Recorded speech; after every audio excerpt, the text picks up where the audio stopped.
국내 앱마켓 시장을 80% 가까이 점유하며 사실상 독점하고 있는 구글 플레이 스토어가 업데이트 기능을 이용해서 다른 마켓 이용자를 가로채왔다는 의혹이 제기됐습니다. 소비자 입장에서는 울며 겨자 먹기로 이용료를 많게는 10% 이상 더 지불해 온 건데 구글 측은 뒤늦게 대책을 마련하겠다고 해명했습니다. 정유진 기자입니다. 국내 앱마켓 원스토어에서 음악 청취 어플을 다운받았습니다. 휴대전화를 내려놓은 뒤 18시간쯤 지나 확인하니 원스토어에서 받은 어플이 구글 플레이 스토어에서 받은 것으로 바뀌었습니다.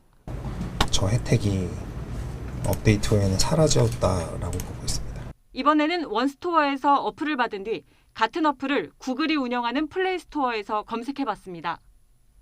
이미 설치된 앱은 실행 버튼이 떠야 하는데 업데이트하라는 버튼이 나옵니다. 굳이 업데이트가 필요 없는데도 클릭을 유도하는 겁니다. 업데이트를 하면 이번에도 해당 어플이 구글 플레이 스토어에서 구입한 것으로 변합니다. 어플 이용자를 가로채려는 구글 꼼수가 의심되는 대목입니다. 이렇게 되면 소비자가 이용료를 결제했을 때 수수료는 원스토어가 아닌 구글 플레이 스토어가 챙기게 됩니다. 이용료뿐 아니라 앱을 쓰는 소비자들도 피해를 봅니다.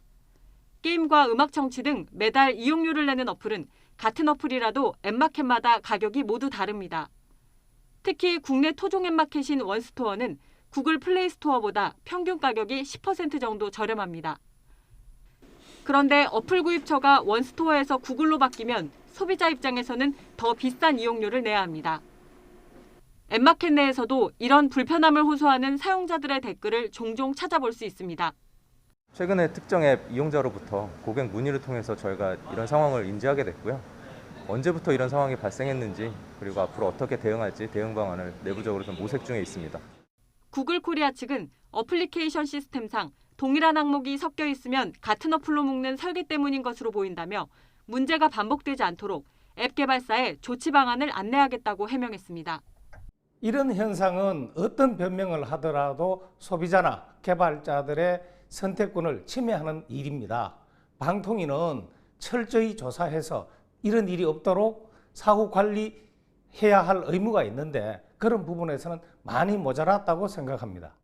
국내 앱마켓 시장에서 구글 플레이 스토어 점유율은 77%에 달합니다.